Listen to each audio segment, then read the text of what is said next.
Hi, what's up mga kalodi? Welcome back sa ating channel, and for today's video, mag-unbox and magre-review tayo ng latest Adidas Harden Vol.4 Camouflage Edition. Excited na ako ipakita sa inyo kung anong itsura niya and yung features niya, and alam ko karamihan sa inyo magugustuhan to. Super excited na ako, but before that, please subscribe to my channel mga kalodi. Hit the bell button para ma-notify kayo sa mga susunod nating videos, and like and share this video, and kung may comments and suggestions kayo, just feel free to comment down below. And without further ado, let's get started.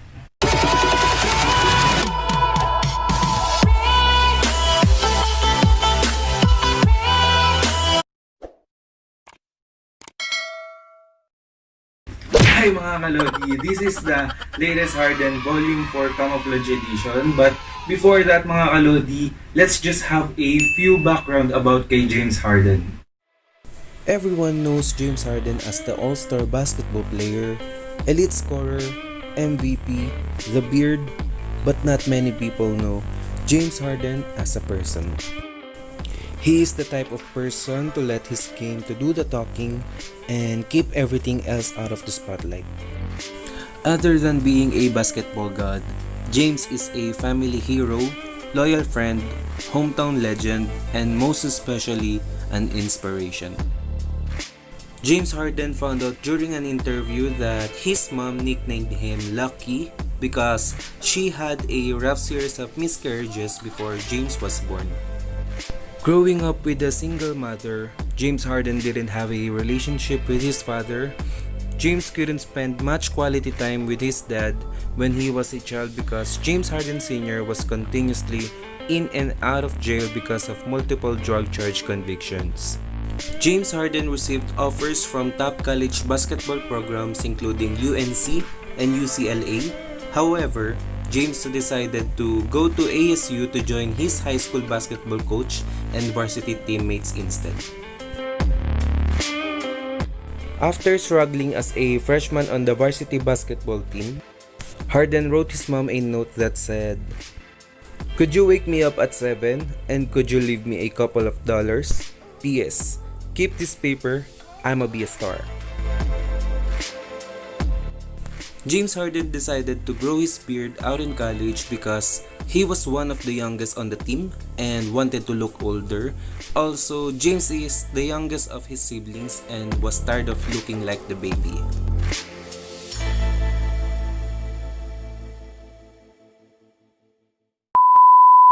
And yun na nga mga kalodi, let's move on sa unboxing and review ng Adidas Harden Vol.4 Camouflage Edition.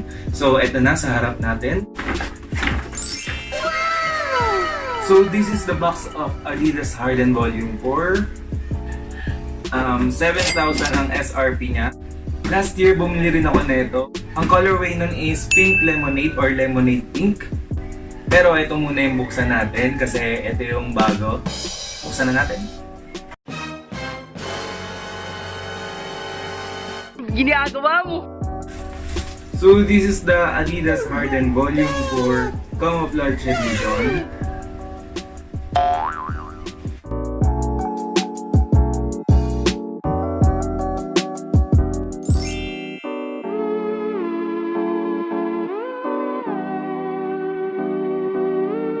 So mga kalodi, this is the Adidas Vol.4 that I have last year, and ang colorway niya is pink lemonade or lemonade pink. So ito siya.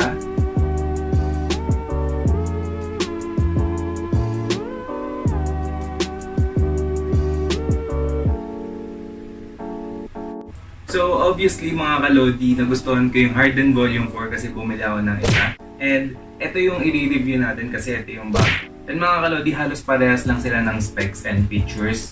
Magkaiba lang sila ng design.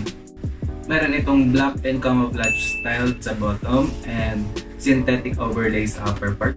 Ang highlight na itong shoes na to is yung traditional camouflage print niya na nagko-cover sa eyelets and midsole, completed with a gum rubber outsole. So I have this last year and I realized na masyadong mahirap i-maintain yung gantong kulay.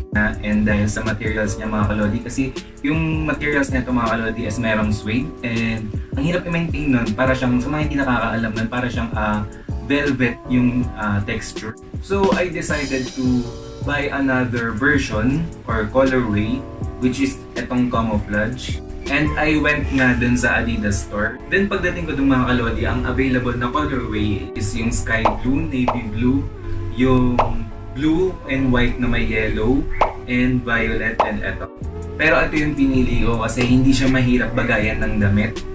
Hindi katulad nung mga nasa picture kanina. Although yung navy blue mga kalodi is nagustuhan ko rin, pero mas okay sa akin to kasi nandun yung classic na kulay, pero yung camouflage niya is nagbigay ng swag, and that's very me.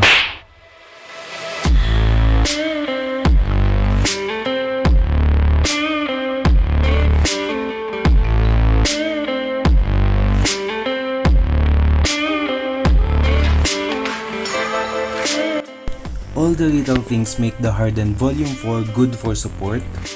Use it low to the ground over a wide base with portions caging you in and acting as outriggers.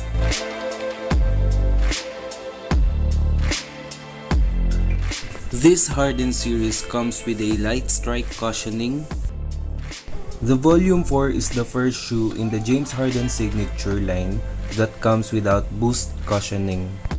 But that's not necessarily a bad thing, as the light strike cushioning provides a much lighter shoe that still feels very comfortable to play in. While the upper doesn't offer much in this aspect, the lower tooling of the shoe pays the bills for both.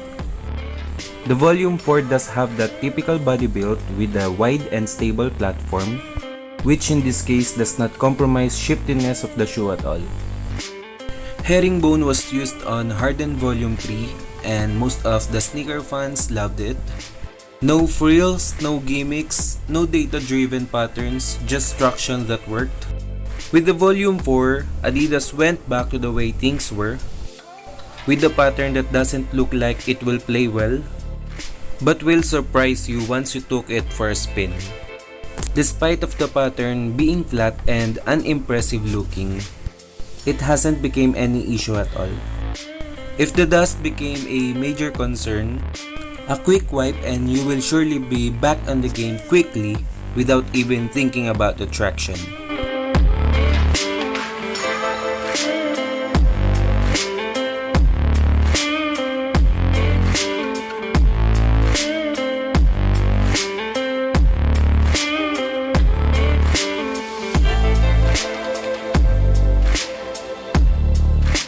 The rubber is so tacky, especially in the forefoot, where the pattern becomes more compact and covers more ground. It may even be strong enough to handle outdoors fairly well.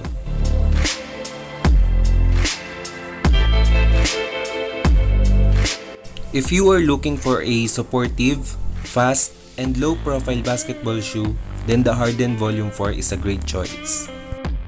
Light strike strikes again and will probably keep striking from here on out. Adidas and Harden decided to take a step back by moving away from boost and using light strike instead.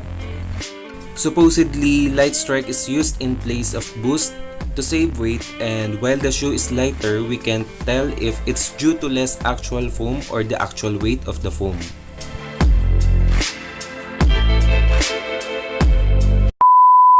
So ayun mga kalodi, let's move on sa ating rating part.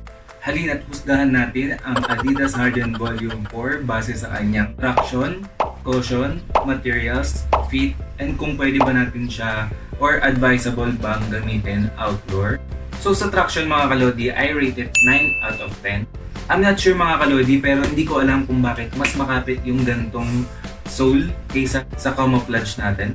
Magkaiba sila ng sole mga kalodi ha. Ito parang clear na transparent. Ito is parang gummy na color brown, yung parang sa Vans.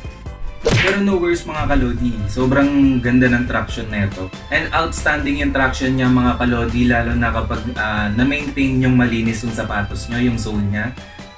It also have a smooth stop and release traction. Yung traction pattern niya mga kalodi, hindi ako masyadong impressed. Mas okay pa rin sa akin yung BYW 3.0 sa traction pattern. Pero mga kalodi, okay pa rin yung traction niya, hindi naman naka-apekto. Super good. Moving on sa cushion, I rate it 9 out of 10. Makapal yung light stripe cushioning niya sa heel part. And super lambot mga kalodi. Super the best mga kalodi na makapal yung cushion niya dito sa heel part. Kasi it adds protection and impact dito sa heel part natin. Yung dito naman sa forefoot mga kalodi, manipis, medyo stiff, pero it all works mga kalodi. Okay na okay. Ang purpose nun mga kalodi is para sa court feel and responsiveness, and kung gusto nyo ng ganon, itong bagay sa inyo. Dahil nga nang sabi ko kanina mga kalodi, light stripe na ang cushion na gamit dito. So, sa mga previous na Harden mga kalodi is bounce ang gamit. So, medyo less bouncy siya, pero mga kalodi, yung overall performance niya naman mga kalodi is a lot way better than the previous Harden volume. Then let's move on sa materials mga kalodi. I rate it 9.5. Yung materials nito mga kalodi, it makes you feel so premium. Lalo na yung logo niya mga kalodi dito sa likod. Yung gold na yan, sobrang favorite ko to. The prime knit upper and the synthetic overlays, for me, it extremely worked. And sobrang ganda ng lacing system ng Harden Vol.4 mga kalodi. Thumbs up dyan. Para sa low top shoes mga kalodi, this is one of a kind when it comes sa support. Yung super wide base niya mga kalodi, it gives great stability and safety. And yung lacing system niya mga kalodi, it locks you very tight. Sa fit naman tayo mga kalodi, I gave it 9 out of 10. Outstanding mid-foot lockdown. And super secured foot sa front. Kahit bagong suot siya or bagong gamit siya mga kalodi, very easy to get on siya. And super comfy gamitin. Is this outdoor use? Super yes. Yung rubber na gamit nito mga kalodi, sobrang tibay kumpara sa mga rubber na gamit sa market ngayon. Sa kulay niya mga kalodi, advisable to outdoor use. No need to worry. Kung gagamitin niya naman siya mga kalodi as pamorma, yes na yes. Gaya nga ng sabi ko kanina mga kalodi is swag yung dating niya and madaling bagayan sa damit. So mga kalodi, that would be my full review of the Adidas Harden Vol.4 Camouflage Edition. Now let's move on sa bago nating segment, ang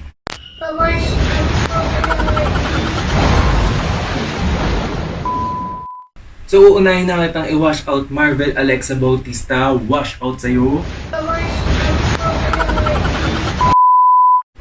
Sa'yo din, Lodi Ismael Mancho. Wash out sa'yo. Wash out din sa'yo, John Mark Bantigan ng Valenzuela City. Wash out sa'yo. So sa mga kalodi natin dyan na gustong magpa-wash out, make sure na marunong kang lumangoy. And mag-comment ka lang dyan sa baba. Or i-message mo ako sa Facebook. So sana nag-enjoy kayo mga kalodi sa unboxing and review natin ngayon. So abangan nyo yung susunod nating i-unbox mga kalodi. That would be D-Rose. And super exciting yun. And don't forget to like and share this video mga kalodi para dumami tayo. And till next vlog. Let us all keep safe and thank you for watching. Bye!